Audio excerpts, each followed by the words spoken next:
lugar encontrei jamais. É o lugar do meu prazer, onde todo medo se vai.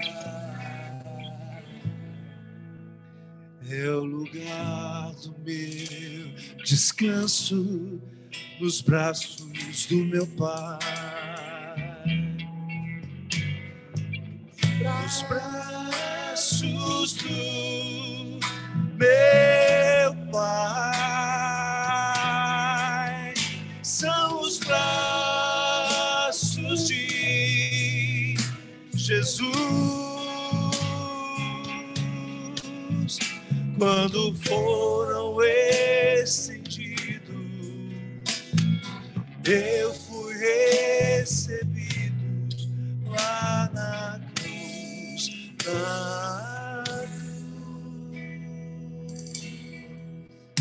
nos braços do meu Pai, nos braços do meu Pai. Outrora eu era triste, outrora eu era triste, sem lugar pra onde ir. Aí você tem que olhar pro seu irmão. Os seus braços de amor. Olha o abraço do Senhor aí do seu lado. Deu-me parte em tua herança, vestimenta, vinho e pão, porque tinha um lugar para mim no seu coração. Aleluia! Braços do meu Pai são os braços de Jesus. Quando foram estendidos, eu fui recebido lá na cruz,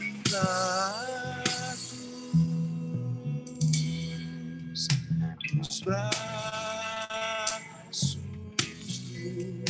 do meu Pai, nos braços do meu Pai. Além de eu ter recebido a esperança, a graça, a fé, ter recebido todo o benefício de Jesus numa cruz, eu posso olhar para você, meu irmão, e sentir no meu coração a realidade de tudo isso, porque o sacrifício dele na cruz não foi apenas por mim, foi por todos nós. E se nós estamos juntos, unidos, de alma, de espírito, de corpo, é por causa desse sacrifício. Então eu posso olhar para você e toda vez que eu olho para você, eu posso lembrar desse sacrifício. E o abraço do Senhor é o abraço que eu te dou. É uma pena a gente não poder agora sair abraçando um ou outro, porque a vontade que eu tenho é essa, de sair abraçando cada um. Esse é o abraço do meu Pai. E é os braços, e estou nos braços do meu Pai. É no abraço dele, no abraço do corpo, na vida do corpo. Nós não podemos perder essa dimensão nunca, queridos. Nunca. Nunca na nossa vida. Nós não estamos sozinhos. Nós não somos sozinhos. Nós temos o Senhor. E Ele nos deu um corpo. Um corpo unido, amado, onde que deve expressar em nosso meio o amor e o serviço. E todos os dons do Espírito, em todo o tempo. Seja no encontro da igreja, seja fora do encontro da igreja. Que eu falo esse encontro grande assim. Então, sinta-se nos braços do Pai, sinta-se abraçado pelo Pai através do corpo em nome de Jesus. Eu tenho uma canção que essa semana, Davi, assim, impregnou na minha cabeça como uma oração mesmo. E eu confesso que eu sei que eu não sou nada do que fala nesse cântico, mas eu quero que esse cântico seja uma oração na minha vida todos os dias. É um cântico muito antigo. É o consagração.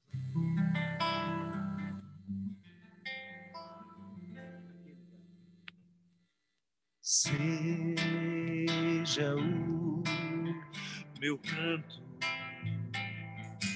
para sempre só para te louvar. Seja tão somente eternamente pra te adorar. Seja o recado que tu tens já aqui pra dar, mas possa eu Agora ficou melhor. trazer na mente que tu és quem luta e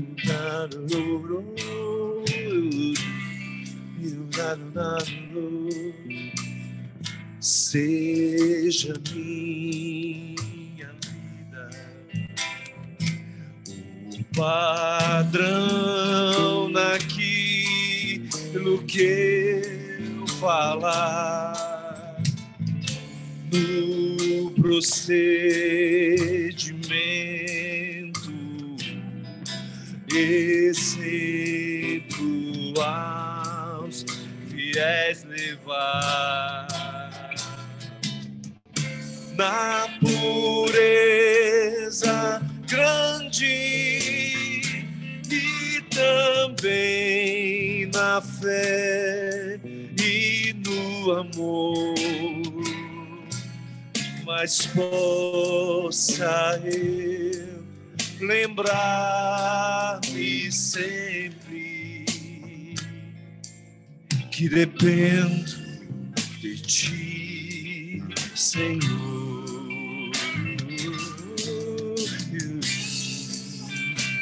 Vamos a essa estrofe última.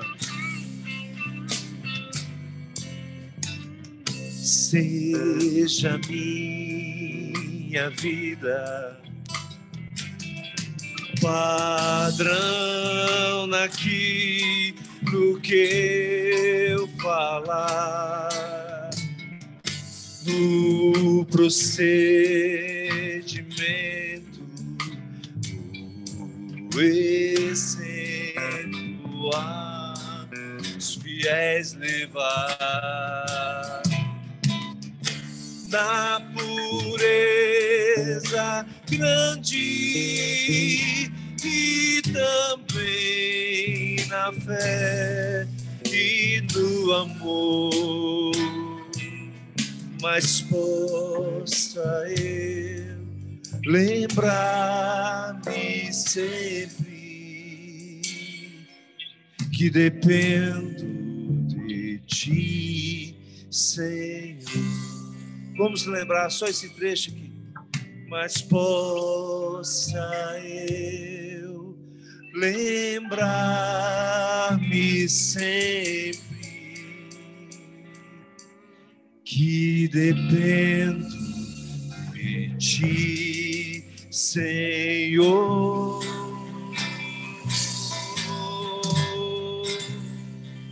Aleluia, Jesus. Me faça lembrar, Senhor, disso, por misericórdia. Me faça depender de ti, Senhor. Ajuda-nos como corpo do Senhor.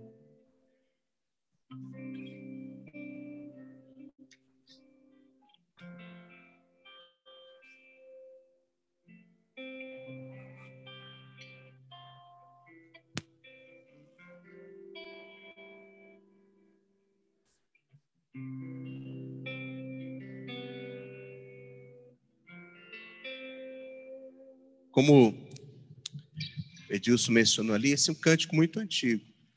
Não vamos nos entregar assim, fácil, mas é antigo. E eu me lembro, logo que eu me converti, a gente cantava isso, e era sempre assim, né? Muito impacto, muito forte a letra e tudo. Depois eu passei alguns anos na minha vida que eu não conseguia cantar isso. Não dava conta. Achava que não era honesto, que eu não era à altura de fazer uma declaração ou declarações ousadas como essa. Né? E pesava muito, porque eu estava já muito envolvido com o ministério, com muitas coisas, muitas pessoas, e falando muito, né? Aí é complicado. Quando você fala muito, você dizer, seja a minha vida o padrão naquilo que eu falar, você está roubado, né? E depois eu entendi que isso não era humildade, eu estava olhando para mim mesmo. Eu estava olhando para mim e não para o Senhor. E eu entendi que frases como essa, declarações como essa, tem a ver com uma aliança que a gente tem com o Senhor. Eu só estou dizendo o que eu quero para mim, o que Ele quer para mim.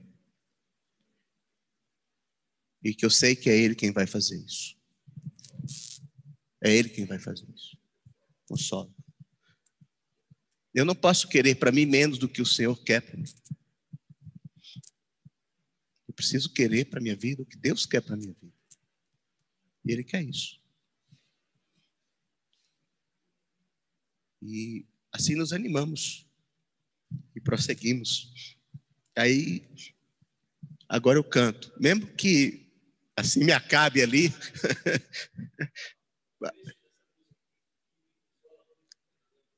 Uhum. É isso. É isso. É isso. Amém. Irmãos, apenas dando algumas notícias aqui da nossa lista assim, de intercessão. Muitos souberam que a Lucita precisou passar por uma cirurgia, né? Oramos bastante sobre isso por algum tempo, até que tudo fosse providenciado. Graças a Deus, a cirurgia foi realizada no início da semana, com sucesso. Ela já está em casa, em recuperação. Vai, claro, passar por um tratamento e apenas ainda está nesse processo em que hoje, assim, a estratégia dos médicos é mandar as pessoas para casa o mais rápido possível. Até por conta de toda a situação. Não quer dizer que todo mundo possa ir lá hoje assistir o jogo do Flamengo com ela. Ela bem que gostaria, se vocês derem ideia, ela vai chamar todo mundo, mas não, nem todo mundo vai, né? Mas, então, ela ainda está num período de recuperação, ela precisa de ainda um certo isolamento e de repouso, certo? Então, dando a notícia aos irmãos quiserem aí mandar alguma mensagem assim para ela, mas ainda ela não está apta a receber visitas assim livremente. Também, só para dar uma outra notícia nessa linha, também oramos bastante pelo Silas, né, meu cunhado, irmão da Sandra, Sueli, do Saulo. Ele terminou o ciclo de tratamento dele, depois da cirurgia, da quimioterapia, e está se recuperando. Estamos orando, porque ele ficou muito, muito debilitado pelo tratamento também. Inclusive, não pôde fazer as 2 últimas sessões. Os médicos avaliaram que era melhor, então, suspender por aí. Queria pedir também oração pelo seu Félix. Não sei quantos lembram do seu Félix. Ele está enfermo, está precisando de um atendimento médico. O Saulo tem ido lá, dado lá um socorro para ele. Ele tem alguns problemas de saúde e alguns se intensificaram esses dias. Estamos providenciando, né, consultas, tratamento, enfim. Mas também pedir oração por ele. Ele sempre muito carinhoso com todo mundo, lembra das pessoas, pergunta, se emociona, sente muito a falta dos encontros aqui.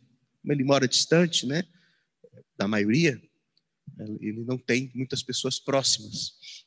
Então, ele sente bastante a ausência aqui nos encontros. Tá? Sempre que podia, estava aqui. Então, vamos orar também para o Félix.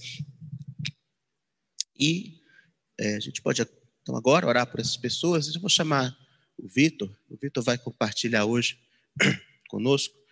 E a gente ora também pela vida do Vitor.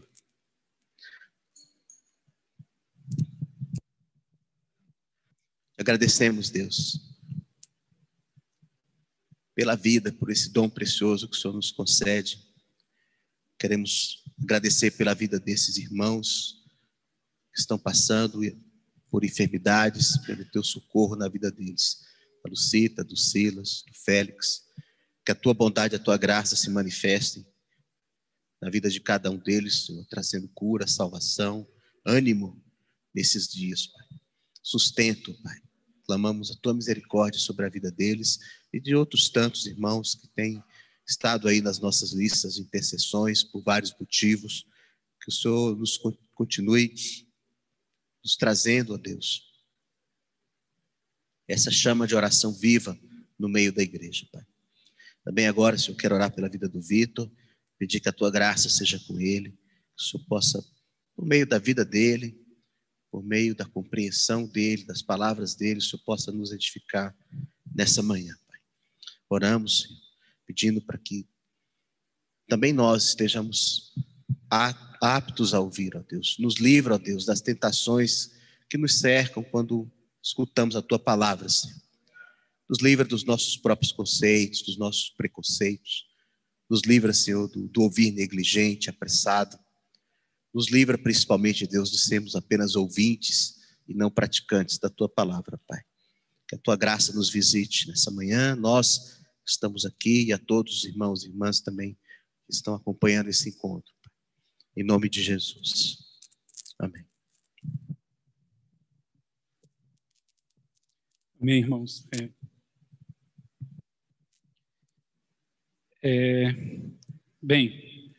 O Fernando me perguntou essa semana se eu teria algo a compartilhar, né? Assim, e tem alguns aspectos que eu vinha refletindo recentemente, assim, um pouco dos nossos dias, o que está acontecendo, né? Em todo o planeta, né? E 2021 foi um ano um pouco diferente, assim, para mim, né? Primeiro, nasceu minha segunda filha, né? Eu já tinha um menino, nasceu agora a menina, nasceu a segunda criança. E aí você começa a refletir, assim, quando você começa a olhar que você tem mais filho do que cabelo, né? Assim, meu cabelo está diminuindo, escasseando. Você pensa assim, agora eu tenho mais criança do que cabelo. Meu cabelo também está ficando meio branco, assim, né? E, pois é.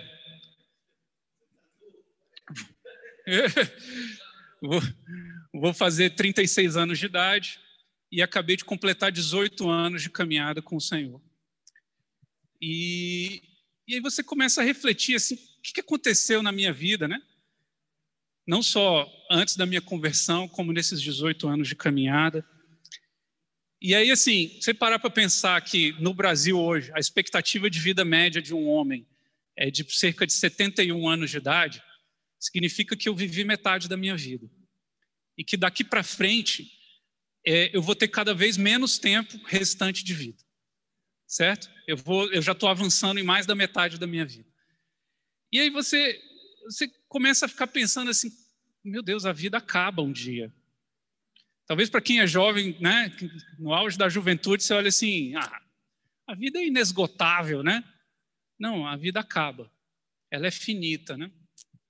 E nesse processo todo, no meio de uma pandemia em que a morte se tornou algo até palpável, assim, né? Quando você vê assim, quantidade de pessoas que infelizmente faleceram, você começa a notar que existe essa realidade, né? É incontornável, as pessoas morrem. Eu assim, nesse ínterim também eu assisti um filme a história do filme é mais ou menos a seguinte: é um casal de idosos que o senhor, ele era um professor universitário aposentado, tinha feito doutorado em literatura, então pessoa super inteligente, especialista na obra de Ernest Hemingway, que é um autor famoso, e a mulher era também uma pessoa que tinha estudado bastante, embora tenha ficado por conta de cuidar dos filhos, enfim. E no final da vida, esse casal, a mulher descobre que tem um câncer em estágio terminal e o senhor descobre que tem Alzheimer. E ele está cada vez mais perdendo a cognição, a memória, o entendimento sobre tudo. E quando os dois descobrem esses dois quadros de saúde degenerativos, que com o passar do tempo vai piorando, a mulher olha para o tratamento que, no roteiro do filme, o tratamento que a mulher teria era tão somente um tratamento paliativo de redução do sofrimento dela. Ela dificilmente sobreviveria ao câncer que ela tinha. E a resposta que o filme dá para isso, o filme não é cristão, a resposta que o filme dá para esse cenário é uma resposta extremamente secular, que é assim, o casal no filme, quando se defronta com essa realidade da morte ali iminente, ele decide simplesmente sair para viajar de trailer pelos Estados Unidos, é um filme americano, e cumprir o grande sonho de juventude que eles tinham, que era de conhecer a casa do Ernest Hemingway, onde ele morou os últimos anos da vida, que fica na Flórida. Eles saem lá do lugar onde eles moravam, que era frio, era ruim, e vão de trailer viajando os Estados Unidos todinho. E aí o filme se desdobra nisso, como é que eles olham para essa viagem. E o final do filme é um final doloroso, que é assim, no final do filme, quando eles terminam de cumprir esse grande sonho que eles tinham, eles olham para a realidade que aconteceu e olham assim e falam, isso aqui é claramente insuficiente e não resta mais nada. Então, o que resta? Eles decidem tirar a própria vida. O final do filme é esse. É um final bem amargo, você termina de ver o filme, você olha assim, e esse filme eu assisti, eu fiquei assim com gosto amargo na boca, assim, né? Tipo, é isso mesmo. É para isso que a gente está aqui, né? Ou seja, estamos diante de uma realidade que a vida vai acabar, mas não existe nenhuma outra realidade transcendente que supera essa realidade física aqui.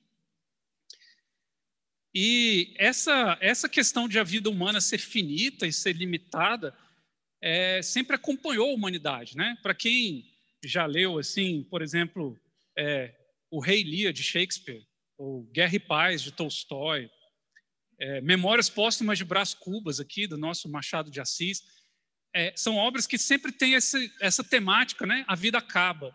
E o que acontece depois, né? E se não houver uma realidade transcendente, a conclusão que essas obras trazem é essa conclusão absurda de que nada faz sentido. E para que a gente está aqui, né? Enfim.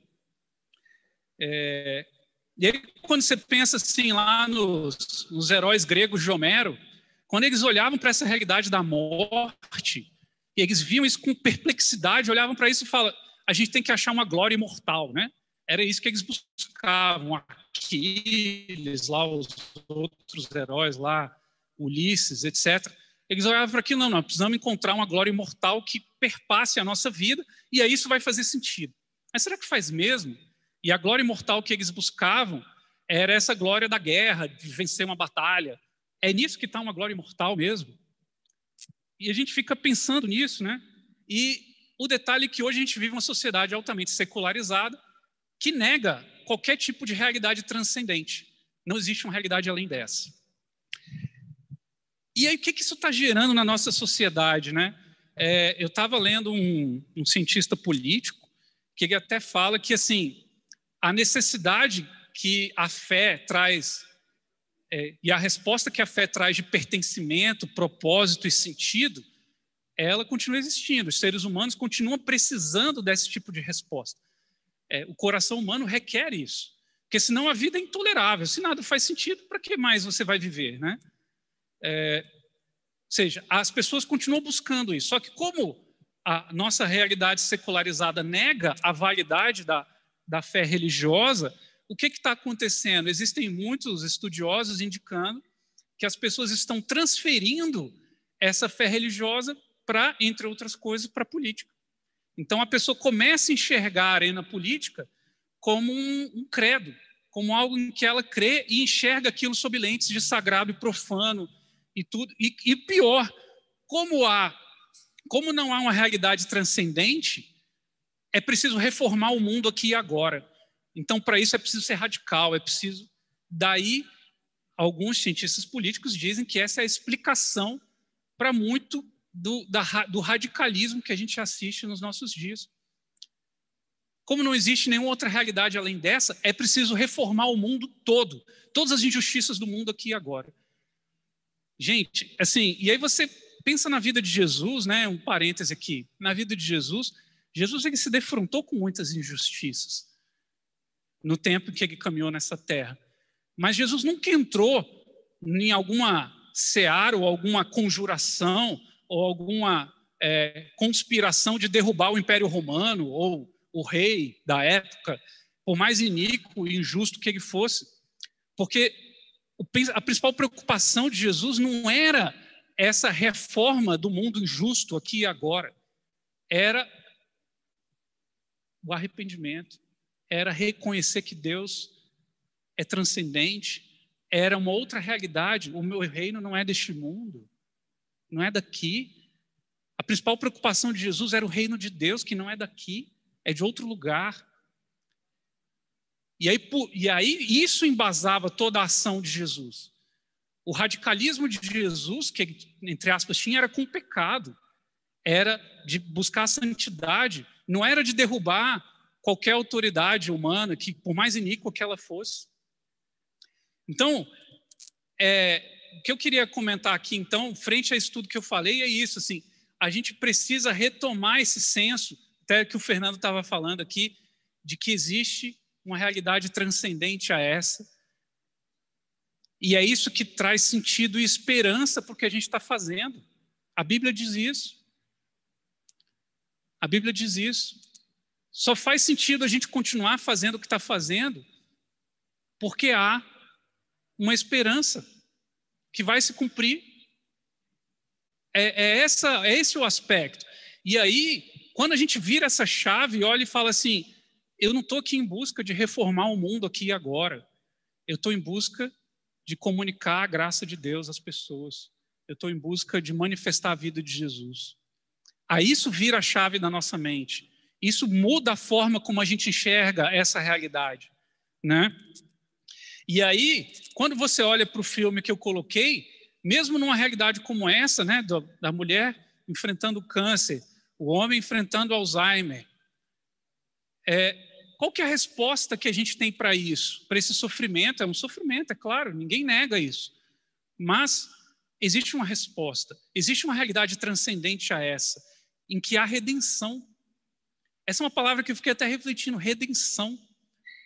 Algo que nos redime, que muda e transforma tudo que a gente está fazendo. Muda o nosso corpo. A gente vai ter um novo corpo. Então, todo esse sofrimento presente, né? Existe uma realidade transcendente que é redentora, que a gente vai ser redimido disso, né? Então, enfim, por isso que a gente precisa olhar para tudo que está acontecendo ao nosso redor e relembrar essa base, esse fundamento.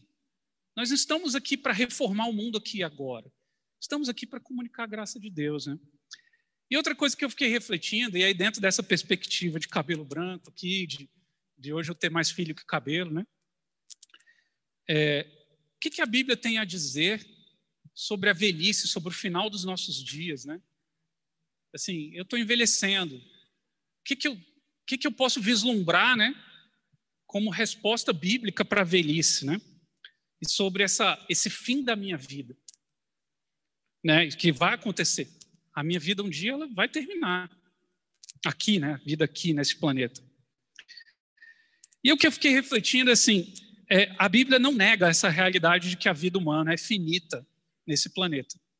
Você não vai encontrar na Bíblia uma promessa de que, crê em Jesus que você jamais vai morrer aqui nesse planeta. Isso não existe. Pelo contrário, né? Até o primeiro texto que me veio à mente foi o de Salmo 90, Salmo de Moisés, né? Eu queria ler aqui, que é muito interessante esse salmo. Ele diz assim: Senhor, tu tens sido nosso refúgio de geração em geração. Antes que os montes nascessem e se formassem a terra e o mundo, de eternidade a eternidade, tu és Deus. Então Moisés começa relembrando essa verdade. Existe um Deus eterno. Tu reduzes o homem ao pó e dizes: tornai filhos dos homens, pois 1000 anos aos teus olhos são como o dia de ontem que se foi, e como a vigília da noite. Tu os arrastas na torrente, são como um sono, como a relva que floresce de madrugada. De madrugada viceja e floresce, à tarde murcha e seca. Pois somos consumidos pela tua ira e pelo teu furor conturbados.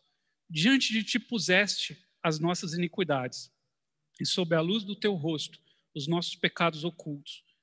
Pois todos os nossos dias se passam na tua ira, acabam-se os nossos anos como um breve pensamento. Então, aqui Moisés claramente indica isso. Os nossos anos acabam como um breve pensamento. Os dias da nossa vida sobem a 70 anos, ou em havendo vigor a 80. Neste caso, o melhor deles é canseira e enfado, porque tudo passa rapidamente e nós voamos. Quem conhece o poder da tua ira? E a tua cólera segundo o temor que te é devido? Ensina-nos a contar os nossos dias, para que alcancemos coração sábio. Volta-te, Senhor. Até quando? Tem compaixão dos teus servos. Sacia-nos de manhã com a tua benignidade, para que cantemos de júbilo e nos alegremos todos os nossos dias. Alegra-nos por tantos dias quanto nos tens afligido, por tantos anos quanto suportamos a adversidade. Aos teus servos apareçam as tuas obras, e a seus filhos a tua glória. Seja sobre nós a graça do nosso Deus, confirma sobre nós as obras das nossas mãos. Sim, confirma a obra das nossas mãos. Esse salmo aqui eu acho muito interessante, que ele começa com essa reflexão e chega num ponto de perplexidade. Tudo passa rapidamente, nós voamos. E aí ele conclui lembrando: não, mas existe uma esperança. Existe uma esperança. Volta-te, Senhor. Volta para nós. Precisamos buscar a Ti. E aí, para nós sermos saciados com a benignidade de Deus. E é isso que nos leva a termos júbilo, a encontrarmos sentido, para nos alegrarmos nos nossos dias, embora eles sejam maus. Embora eles sejam maus.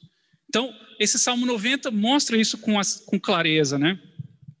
O Senhor exercerá compaixão sobre nós, se voltará a nós e nos saciará com benignidade e alegria. Essa é a esperança. Outro exemplo que eu fiquei pensando foi o livro de Eclesiastes. E aí, então, que o livro todo é basicamente uma reflexão assim, né? Para que a gente trabalha? O que a gente está fazendo aqui? Tudo é correr atrás do vento, tudo é vaidade, nada faz sentido, né? E aí até que ele chega no capítulo 8, e eu acho muito interessante o capítulo 8, começando no 10, ele diz assim, e até retomando o Salmo 73 que o Fernando estava lendo aqui: assim também viu os perversos receberem sepultura e entrarem no repouso, ao passo que os que frequentavam o lugar santo foram esquecidos na cidade onde fizeram bem. Tudo isso é vaidade. Visto como se não executa logo a sentença sobre a má obra, o coração dos filhos dos homens está inteiramente disposto a praticar o mal. Aí você pensa assim: nossa, que cenário desolador, né? Assim, não se executa logo a sentença sobre a má obra. E aí as pessoas, infelizmente, vão praticar a injustiça. Mas aí o livro de Eclesiastes ele sempre alterna esses momentos, né, de perplexidade com retomar a esperança. Ainda que o pecador faça o mal 100 vezes e os dias se lhe prolonguem, eu sei com certeza que bem sucede aos que temem a Deus. Então veja, não é que necessariamente, né, não está nas nossas mãos o que vai acontecer ao iníquo, mas o que a gente pode dizer com certeza é que bem sucedem os que temem a Deus. Isso a gente pode dizer. E nisso a gente pode ter esperança. E aí o livro continua, principalmente ali nos versículos 16 e 17, que ele fala assim: aplicando-me a conhecer a sabedoria e a ver o trabalho que há sobre a terra, pois nem de dia nem de noite vê o homem sono nos seus olhos, então contemplei toda a obra de Deus e vi que o homem não pode compreender a obra que se faz debaixo do sol, por mais que trabalhe o homem para descobrir, não a entenderá. E ainda que diga o sábio que a virá a conhecer, nem por isso a poderá achar. E aí o livro fecha com essa nota assim: então a gente nunca vai entender, nunca entenderemos, né? Como é que funciona isso? E aí o livro continua falando diversos aspectos, mas no final, no capítulo 12, então, quando ele começa a falar da velhice, né? E ele até fala assim: ó, está chegando o final da sua vida, lembra-te do teu Criador nos dias da tua mocidade, antes que venham os maus dias e cheguem os anos dos quais dirá, não tenho neles prazer. Então, o livro até mostra assim: ó, a velhice vai ser sofrimento mesmo, vai ser dor, você não vai ter prazer. E aí qual a esperança, né? E aí eu acho interessante que o livro fecha com o 13, Eclesiastes capítulo 12, versículo 13. De tudo que você tem ouvido, a suma é: teme a Deus e guarda os seus mandamentos, porque isso é o dever de todo homem. Então, o livro mostra então essa perplexidade que esse mundo caótico nos traz, mas no final ele fecha com essa conclusão: olha só, apesar de toda essa perplexidade, que você não entende nada do que está acontecendo, no final a conclusão é: teme a Deus e guarda os seus mandamentos. Esse é o seu dever. Porque Deus há de trazer a juízo todas as obras, até as que estão escondidas, quer sejam boas, quer sejam más. Então, o livro fecha mostrando: olha, vai ter uma realidade transcendente eterna. E lá todas as coisas serão julgadas. Por isso, é preciso temer a Deus e guardar os seus mandamentos. E aí que a gente começa a refletir sobre essas coisas. Ainda que essa nossa realidade presente seja como 1 Pedro diz, né? Toda a carne é como a erva, e toda a sua glória é como a flor da erva. Seca-se a erva e cai a sua flor. A gente não precisa se inquietar com o dia de amanhã. Jesus também fala isso, né? O amanhã trará os seus próprios cuidados, basta cada dia o seu próprio mal. Por quê? Porque existe uma realidade transcendente que supera essa aqui. E é por isso que a gente tem que... É nisso que a gente tem que pôr a nossa esperança. Não é no que vai acontecer necessariamente aqui nessa terra, de que as injustiças serão integralmente corrigidas. Isso não vai acontecer aqui, isso vai acontecer lá. Lá nós teremos um mundo onde não haverá dor, onde não haverá morte, onde não haverá doença. É lá que está a nossa esperança. Enfim, mas aí você pensa assim: não, ok, mas aí você tem uma esperança, mas aí significa que necessariamente a velhice no Senhor, né, o final da vida, é tão somente esperar essa morte chegar e não fazer nada? Não é também essa visão bíblica. Temos uma tarefa. Então, ao contrário do que a nossa cultura e a nossa sociedade querem fazer crer, em Jesus é possível termos um sentido e uma esperança. E é também possível nós gerarmos frutos, mesmo na velhice. E aí eu lembro do Salmo 92, versículos 12 a 15. Diz assim: o justo florescerá como uma palmeira, crescerá como cedro no Líbano. Plantados na casa do Senhor, florescerão nos átrios do nosso Deus. Na velhice darão ainda frutos. Serão cheios de seiva e de verdor, para anunciar que o Senhor é reto. Então, em Cristo, no Senhor, nós podemos encarar o fim dos nossos dias nessa perspectiva. Estaremos cheios de seiva e de verdor para anunciar que o Senhor é reto. Nós daremos ainda frutos. E o Salmo continua: ele é a minha rocha, e nele não há injustiça. Podemos confiar nisso. O Salmo 71 também mostra isso, né? Ali no versículo 18, ele diz uma coisa super interessante. Ele diz assim: Não me desampares, pois, ó Deus, até a minha velhice e as canse, até que eu tenha declarado à presente geração a tua força e às vindouras o teu poder. Há um papel a ser desempenhado pelos anciões, a anunciar à presente geração as virtudes de Deus e às vindouras também. Então, há uma tarefa a ser feita, ou seja, embora eu já esteja na metade da minha vida e cada vez mais me resta menos tempo de vida, ainda há uma tarefa a fazer. E uma tarefa em que eu posso ter esperança, porque uma realidade transcendente me aguarda. Provérbios 16, 31 fala uma coisa também que eu acho super interessante. Fala que a velhice é motivo de honra. Diz assim: coroa de honra são as cãs, quando se acham no caminho da justiça. Aquele que envelhece no caminho do Senhor é uma coroa de honra. Diferentemente do que a nossa sociedade mostra, que os anciões talvez sejam um fardo, não sei, né? Não, entre aspas, não tem mais utilidade. No reino de Deus não é honra. A pessoa se manteve fiel a Deus até o último dia da vida dela. Isso é honra. Haverá honra para isso. Coroa de honra. Provérbios 20, 29 ainda colocam outra coisa que eu acho super interessante também.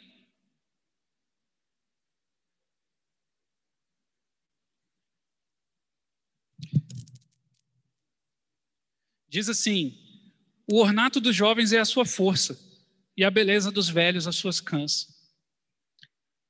Veja que a Bíblia mostra que os idosos, eles não têm mais a força da juventude. Não é mais essa a beleza deles. A beleza são as cãs, se mantiveram na justiça, se mantiveram firmes até o final. É o cabelo branco lá, ó, se manteve até o final, caminhando com Cristo. Não é mais a força. Os jovens é a força. Os jovens ainda têm força. Os anciões não. Isaías 46, 4 também fala algo que eu fiquei refletindo. Esse versículo eu acho super incrível.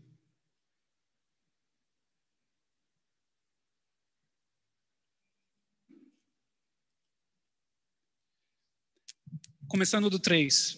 Ouvi-me, ó casa de Jacó, e todo o restante da casa de Israel, vós a quem desde o nascimento carrego e levo nos braços desde o ventre materno, até a vossa velhice eu serei o mesmo, e ainda até as cãs eu vos carregarei.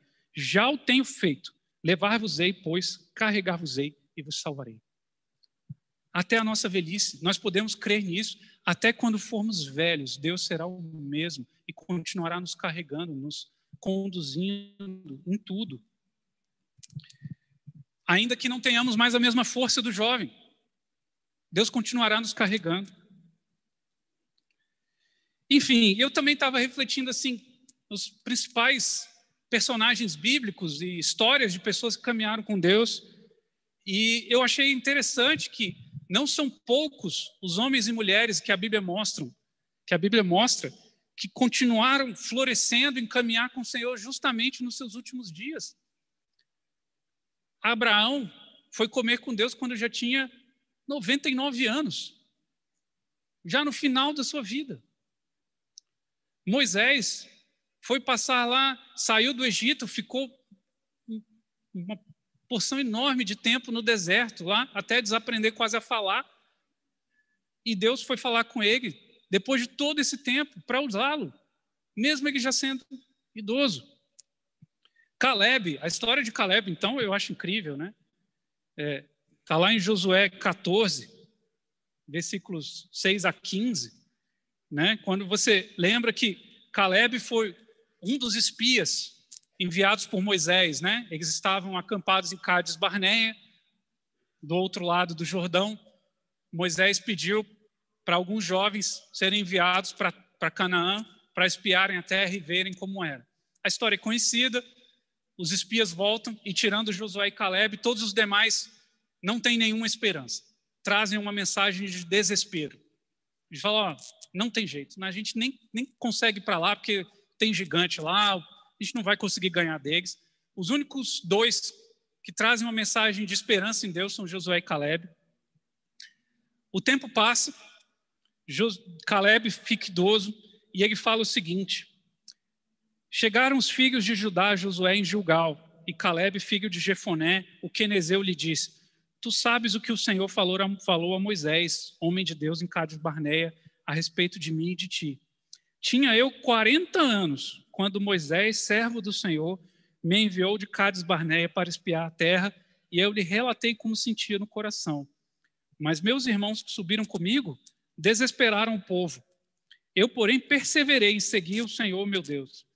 Então Moisés, naquele dia, jurou, dizendo: certamente a terra em que puseste o pé será tua, e de teus filhos em herança perpetuamente, pois perseveraste em seguir o Senhor, meu Deus. Eis agora o Senhor me conservou em vida, como prometeu. 45 anos há, desde que o Senhor falou esta palavra a Moisés, andando Israel ainda no deserto, e já agora sou de 85 anos. Estou forte ainda hoje, como no dia em que Moisés me enviou. Qual era a minha força naquele dia, tal ainda agora para o combate, tanto para sair a ele, como para voltar. Um homem que continuou perseverando, mesmo com 85 anos, para ir lá combater. E interessante que ele foi lá, ganhou, e ainda escolheu a cidade, escolheu Hebrom, e ainda ganhou umas fontes de água lá, ainda pegou lá um monte lá, onde ele achava que era melhor, e num lugar que era muito seco, ainda pegou fonte de água lá, tinha gigante até lá, e ele com 85 anos foi lá na força do Senhor. Zacarias e Isabel, os pais de João Batista. Isabel foi conceber já avançada em dias, a Bíblia diz. Eu acho interessante também o texto de João 21, 18 a 19, quando Jesus chega para Pedro: quando tu era jovem, tu podias ir onde ir, tu te cingias e ia para onde você queria. Agora não. Quando você for velho, outro te cingirá. Mostrando que, mesmo quando velho, Pedro ainda tinha uma tarefa. Embora não houvesse mais a mesma força para ir onde quisesse, Deus continuaria conduzindo ele. Enfim, gente, a velhice, então, segundo essa visão bíblica, é uma etapa frutífera da vida. Ela é para dar frutos. É para continuar perseverando em Deus. E ainda é uma etapa cheia de sentido. É importante destacar isso. Não é uma etapa em que há só desespero, dor, e que nada mais faz sentido, porque não temos mais a mesma força. Não, ela tem sentido em a gente prosseguir em caminhar com o Senhor. Tanto assim também, outro aspecto que é importante lembrar, o Novo Testamento mostra que os anciões, eles têm um papel, um espaço na igreja. Há vários textos das cartas apostólicas mostrando isso. Há um papel para os anciões na igreja. Eles têm um papel a cumprir. Não é algo simplesmente que simplesmente há dor e sofrimento. Não, há frutos ainda a colher, mesmo já depois de passado muito tempo. Então, para concluir, pessoal, assim, já caminhando para o final, eu queria apontar para mais uma realidade bíblica, né? Pensando nessa questão de que a vida humana é finita aqui nesse planeta, o que nos diferencia do mundo, né? Por que a gente pode olhar para o mundo com um olhar diferente, uma mentalidade diferente? É um fato fundamental. Nós temos uma esperança de uma vida eterna, em que estaremos para sempre com o Senhor. Esse é um aspecto que nos diferencia fundamentalmente do mundo. O Antigo Testamento já mostrava essa realidade. Eu gosto muito de lembrar do Salmo 23, né? Eu habitarei para sempre na casa do Senhor. Que maravilha. Você vai pensar, todos os dias da sua vida você estará na casa do Senhor. Todos os dias. Para sempre. O capítulo 60 de Isaías também mostra isso com clareza, né? Eu não vou ler todo o texto, que é muito comprido, mas ele também já mostrava isso. Há uma realidade que transcende a essa aqui, e é lá que o reino de Deus vai se cumprir e vai finalmente haver essa redenção. Jesus também sempre apontava para essa realidade. Eu acho muito interessante assim, que nós vivemos tempos hoje em que, ao mesmo tempo em que há muita luta contra a injustiça nesse mundo, muita gente denunciando a injustiça, né? Porque muita coisa nesse mundo ainda é injusta, é evidente isso. Mas como eu falei, como vivemos uma sociedade secularizada, essa luta contra a injustiça que hoje nós vemos permeando a nossa sociedade, ela se faz mediante mecanismos extremamente radicais e que por vezes envolvem disputas cada vez mais fortes e palavras agressivas e, enfim. Jesus, no ministério dele, ele não negava a injustiça que havia até nas autoridades iníquas ali do tempo dele. Ele de modo algum negava isso, mas Jesus sempre apontava isso para uma outra realidade. Jesus, como eu falei, Jesus não estava ali envolvido numa conspiração para derrubar o Império Romano. O reino de Deus não é desse mundo. A preocupação de Jesus era outra. Ainda que houvesse muitas injustiças, Jesus denunciava sim a injustiça, naquele caráter profético que a gente vê também no Antigo Testamento, de mostrar o que está injusto, o que está errado, para chamar as pessoas para o arrependimento.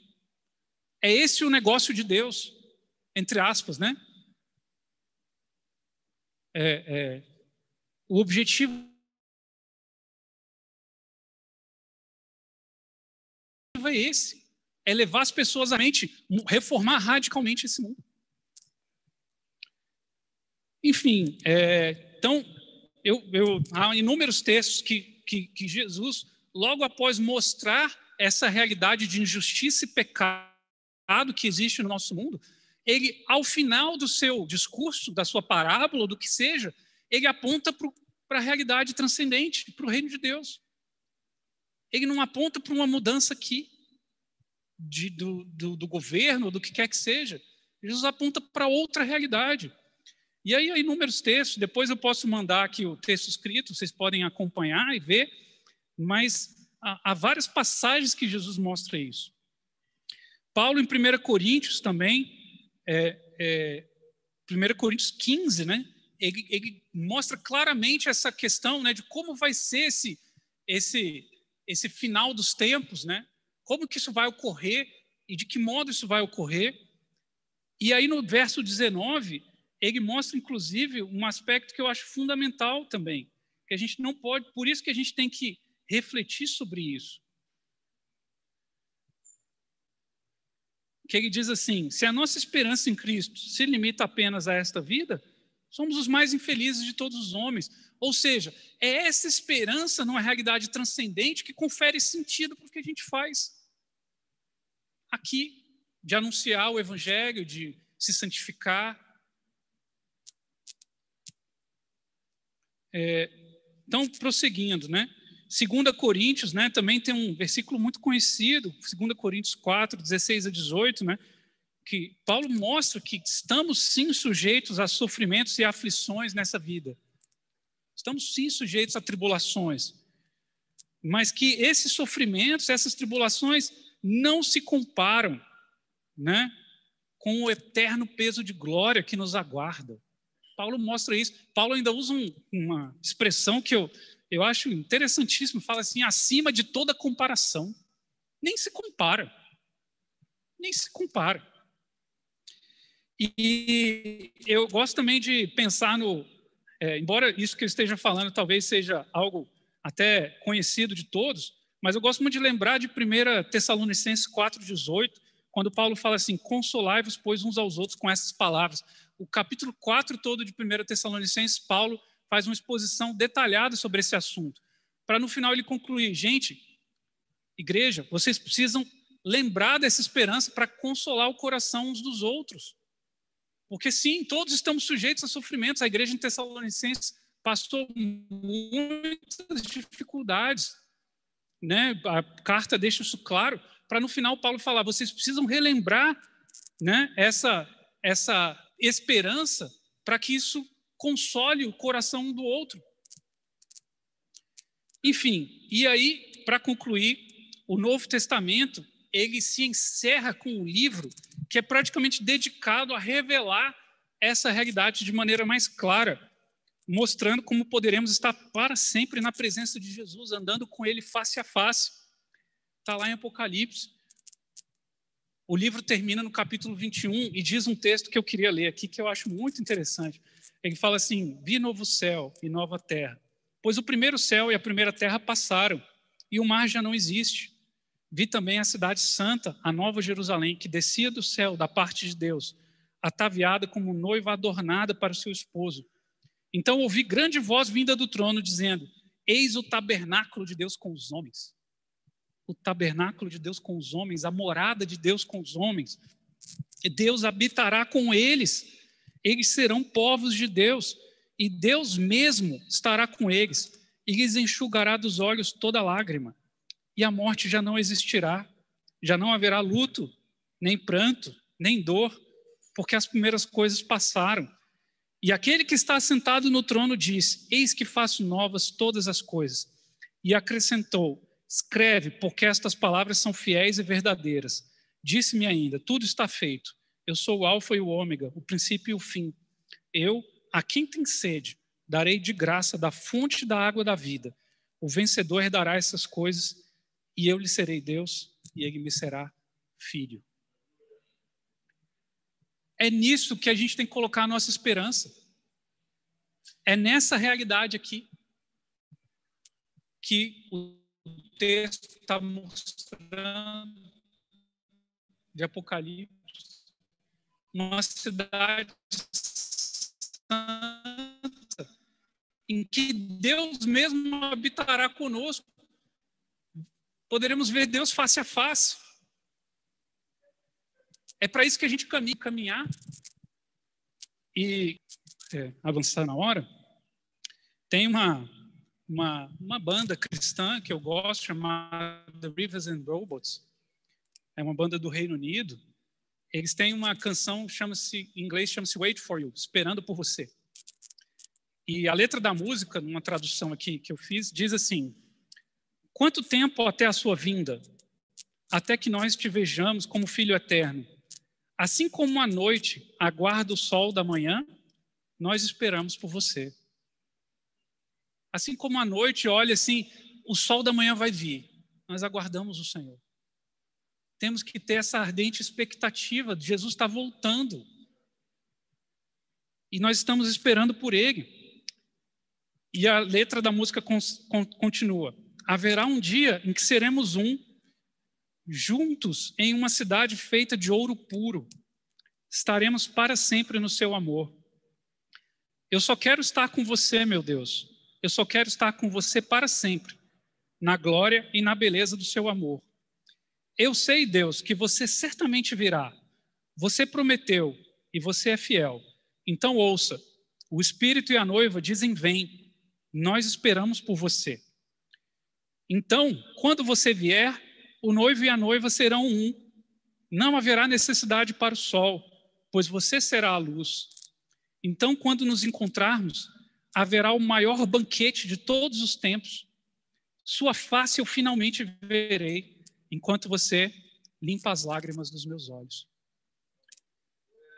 Então, concluindo, pessoal, assim, relembrando do filme lá, a gente não podemos ceder esse desespero. Temos uma esperança, mesmo quando estivermos no final dos nossos dias. Algo muito melhor que essa realidade nos aguarda. E é isso que devemos firmar a nossa esperança para continuarmos caminhando com o Senhor. É isso, irmãos. Obrigado.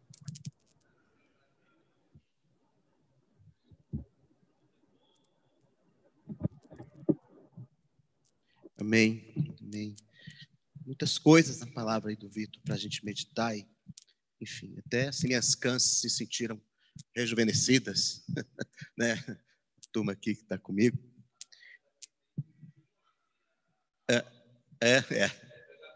Pega a ponga e vai ter que marcar essa conversa aí para outra hora. porque vai longe. Mas queria destacar 2 ou 3 coisas. Uma, gostei muito, assim, quando o Vitor começou a falar e contar aquela história toda, do filme todo, eu confesso que veio um pensamento que eu rejeitei imediatamente, porque ele reflete a mentalidade da igreja na nossa geração e não o que deveria ser, que é a grande dificuldade que a gente tem de falar sobre a morte. Sobre a morte. A nossa geração não aceita esse tema. Não aceita. E essa mentalidade entrou na igreja. Nós oramos por cura, por vida, e tudo bem, claro, mas a morte é um fato. E muitas vezes nós não nos preparamos para esse encontro com o Senhor. Não pensamos nisso, isso não é. Quando alguém começa a falar em morte, tira as crianças da sala. Estava até ouvindo a palavra do pastor amigo meu, uma série de mensagens que ele está falando, e ele falou exatamente nisso. Ele estava falando do testemunho de uma geração para outra, um pouco que o Vitor tocou aqui, dos papéis dos mais velhos e tudo. Ele disse, a gente tira as crianças da sala quando chega esse assunto, para não chocá-las. Tem um autor antigo, que eu gosto de ler, lá do século qualquer coisa. Ele não é da Idade Média, é por ali. Jeremy Taylor. Ele escreveu 2 livros clássicos da história da igreja, da vida da igreja, de espiritualidade. Um chama O Santo Viver e o outro chama O Santo Morrer. O Santo Morrer. Porque os antigos falavam isso, se preparavam para os hinos. O hino que o Davi e o pessoal trouxe aqui, numa versão assim um pouco mais assim, mas assim, fala isso porque ele vive, posso crer no amanhã. Quantos hinos falavam disso, dessa esperança? Um hino que eu gostava muito quando eu frequentava os cultos aí, Sou Feliz com Jesus, ele tem um final assim: a vinda eu anseio do meu Salvador, que em breve virá me buscar. Tem um outro, né? Em minha jornada intimamente chamar, para que na glória, quando o dia chegar. A igreja sempre viveu e cantou e proclamou e se animou com essa esperança. Eu tive uma experiência há muitos anos, rapidamente. Tinha uma senhora, uma jovem senhora, na verdade, era mãe de pessoas que congregavam com a gente na época, mas sei lá, não sei, podia ter uns 50 anos, 50 e poucos anos, não sei. Era uma jovem senhora, não era idosa, assim. Estava com câncer. E oramos muito por essa senhora, pela cura dela. Muitos irmãos oraram. E havia palavras, várias palavras foram dadas, palavras proféticas de cura. E foi bem nessa época que havia um movimento muito forte na igreja desse negócio, da oração de cura, não sei o quê, papapá, enfim. E, inclusive, Deus não curou essa senhora, isso foi um problema de fé para algumas pessoas. Algumas pessoas que eu conheço caíram da fé porque tinha uma palavra de cura. Enfim, um dia fomos visitar essa senhora, ela já estava enferma, estava em casa. Ainda as pessoas chamando todo mundo, a gente foi lá orar por cura e tudo, a gente orou. E depois as pessoas foram saindo ali do quarto, Deus me deu uma palavra. E eu fui ficando ali para trás de propósito. Todo mundo saiu, fiquei sozinho com ela. Era uma mãe de umas amigas nossas, eu conhecia, eu não tinha intimidade com ela. Mas eu cheguei, fiquei para trás, fiquei ali perto dela e disse assim: minha irmã, eu não sei se você tem alguma coisa que você precisa confessar ao Senhor, acertar com o Senhor. Talvez fosse o caso. Se não aqui comigo, que não temos essa intimidade, mas com o seu pastor, com alguém. E aquela senhora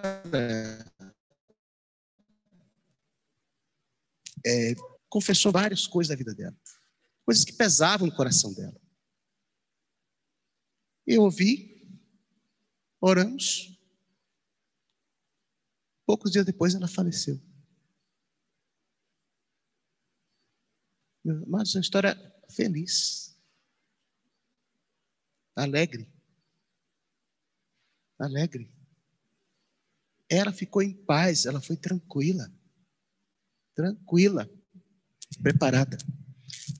E a família, muitos familiares entraram em desespero, porque ia ser curada, não vai ser curada. No momento adequado, procurei a família mais próxima, né, para compartilhar isso. Outra coisa que achei muito legal na palavra do Vitor, então é contra a mentalidade, a cultura nossa falar disso. E aí também gostei bastante também é contracultural essa questão da velhice, né? Quer dizer, o Vitor está se precipitando, ele é um rapaz assim, apressado. Mas a mentalidade do nosso tempo também, que não aceita a velhice e não vê, assim, tudo que se fala, a terceira idade, a melhor idade. Aí você vai lá ver, sinceramente, cá para nós irmãos, eu acho, às vezes, assim, patético. Pessoas velhas tentando se vestir e se comportar como se fossem adolescentes. Eu não sei a que serve isso. Que você seja saudável, que você goste das coisas que você gosta de fazer, se divertir da forma como você sempre se divertiu, mas é uma coisa assim, que é contra, né, o caminho natural. O caminho natural. Isso é até engraçado porque essa mentalidade assim, da cabeça das pessoas, né, os velhos querem se vestir como adolescentes. E aí eles perdem o lugar deles na própria comunidade ali, na própria sociedade. Porque se for para ouvir bobagem, eu vou conversar com o lá mais jovem. Desculpa, a expressão foi ruim, né?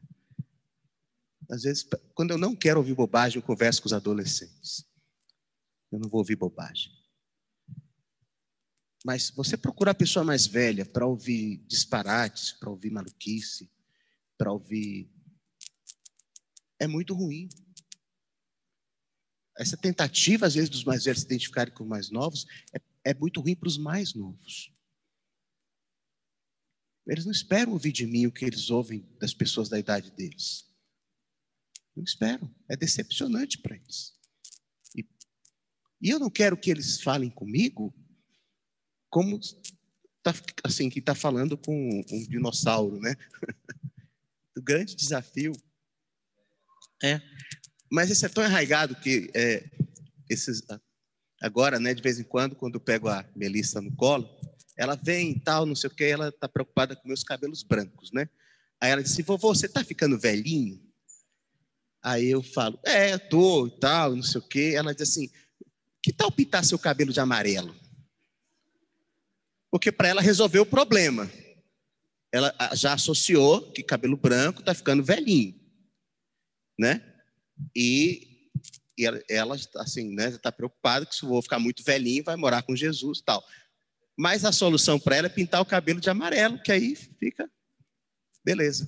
E tem muita gente que acha isso, que se pintar o cabelo de qualquer coisa, a idade não está lá. Não estou dizendo, se quem quiser pintar o cabelo, pinte. As irmãs, principalmente, os irmãos eu já vou olhar meio torto, mas pode pintar, não tem problema não. Mas essa ideia de que você é o ciclo natural do seu corpo, o homem exterior ele vai se corromper. Vou cuidar dele o melhor que eu puder, como Caleb, né? Ficar forte até o último dia, para fazer o que o Senhor quiser até o último dia. Mas, ao mesmo tempo, eu quero me preparar para o encontro com Ele. Há uns anos atrás...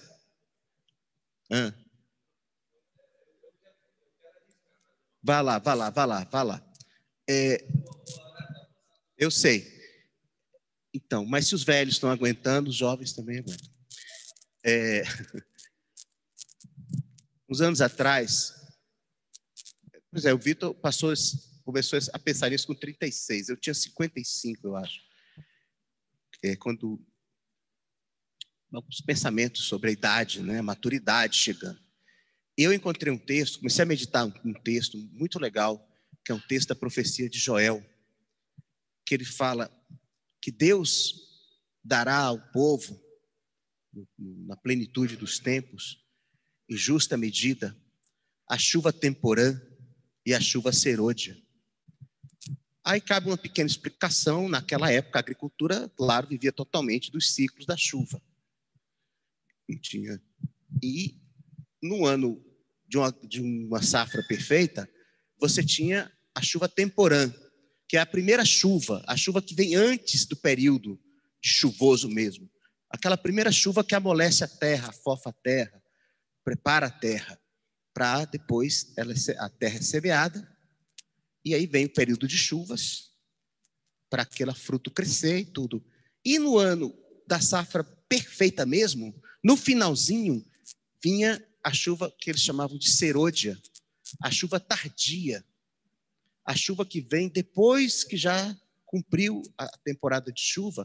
E essa chuva serôdia, ela servia para dar aquela plenitude ao grão, a espiga ficar assim, a uva ficarem perfeitas.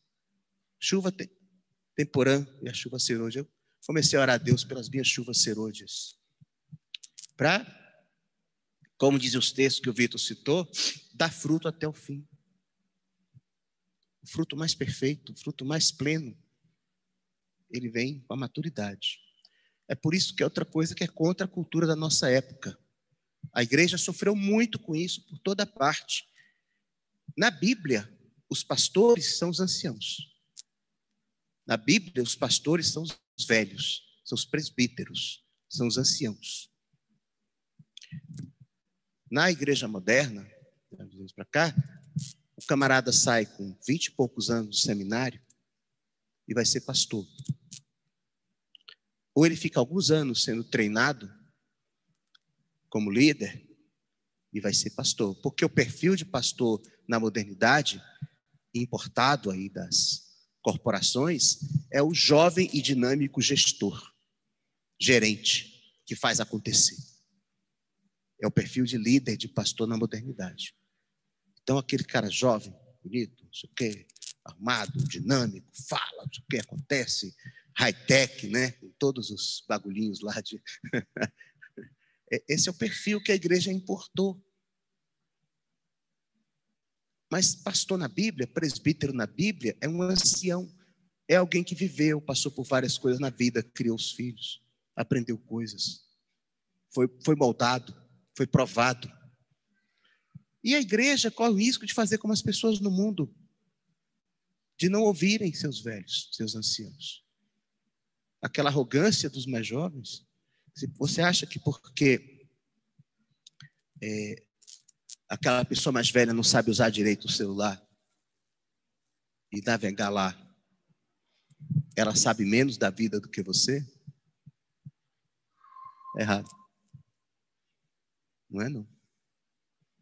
Pode se atrapalhar na hora de fazer uma compra online, na hora de ligar a televisão. Mas sabe mais da vida do que você. E a mesma coisa vale no outro sentido. Porque se os mais velhos deixarem de ouvir os mais novos, a mente vai enferrujando, enrijecendo, parando de pensar. Você vai começando a se sentir estrangeiro no mundo, porque você não entende mais a língua das pessoas. Você não entende o que esses jovens estão dizendo. Meu caro, eles não vão aprender sua língua. Não. Você, mais velho, trate de aprender a deles. Porque a língua deles é o futuro. A nossa é o passado. Por que eles vão aprender a língua dos velhos? Não vão. Nós temos que nos atualizar e aprender a língua dos jovens. É claro que muitos jovens vão fazer um esforço para entender os seus mais velhos. Mas, enfim, acho que a palavra final aí sobre esperança, acho que é muito isso. Nós precisamos ter no coração essa viva esperança. Diga, Edilson.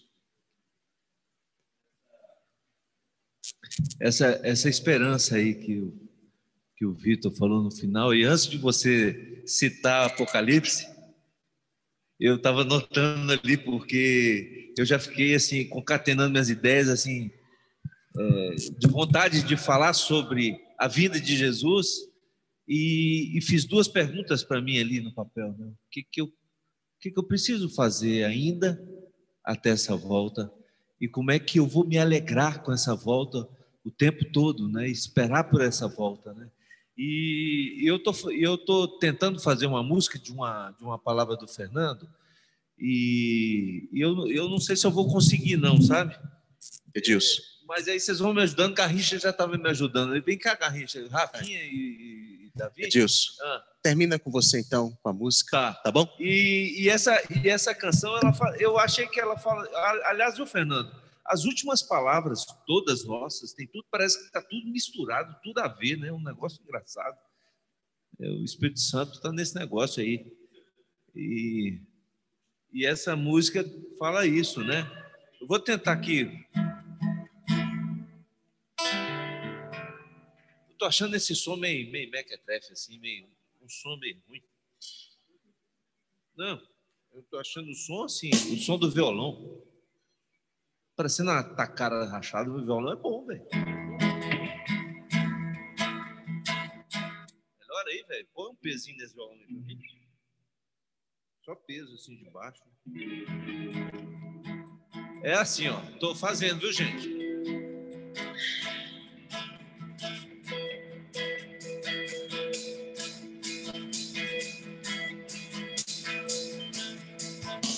Está próximo, é chegado, está dentro de nós o reino de Deus.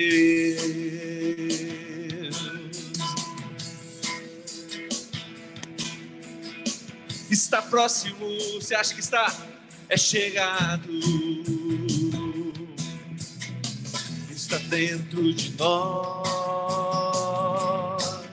o reino de Deus. Deixa mais comigo. É necessário buscar, é preciso entrar o reino de Deus em nós.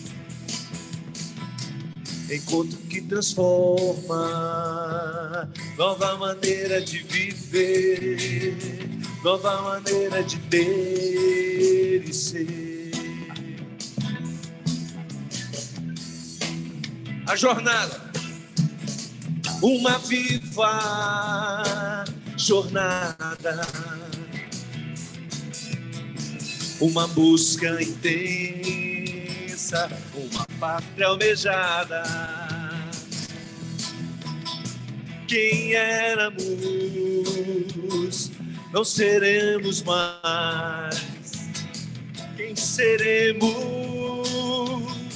não sairemos mais. Outro que transforma, nova maneira de viver, nova maneira de ter.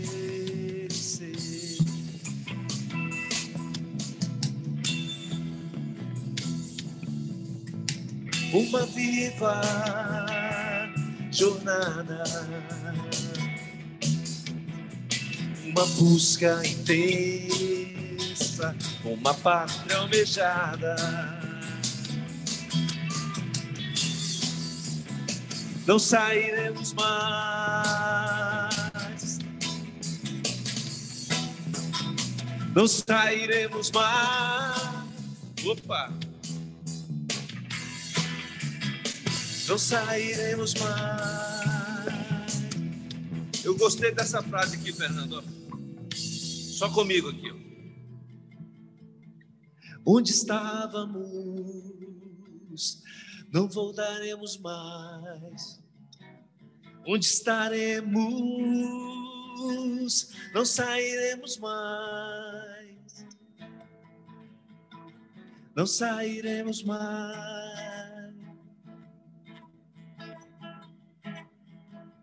Não sairemos mais.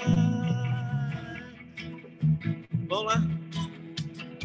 Não sairemos mais.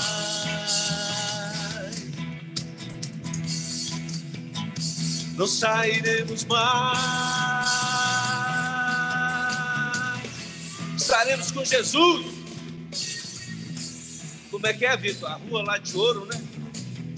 No Tabernáculo Santo.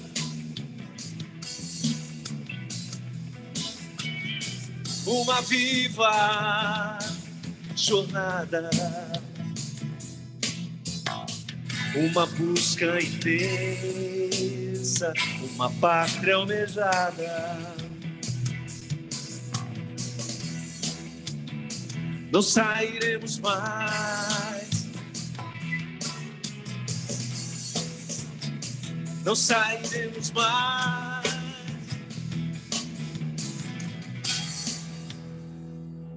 Coloquei os meninos numa fria aqui doida. Mas eu fico encantado, sabe, amados, com essa perspectiva. Fico mesmo encantado com aquilo que nos espera aqui, com aquilo que nos aguarda. Nós não podemos perder a esperança de forma nenhuma, nem a alegria, né? Estar com Cristo, seja aqui e eternamente, é o melhor que nós temos. Amém?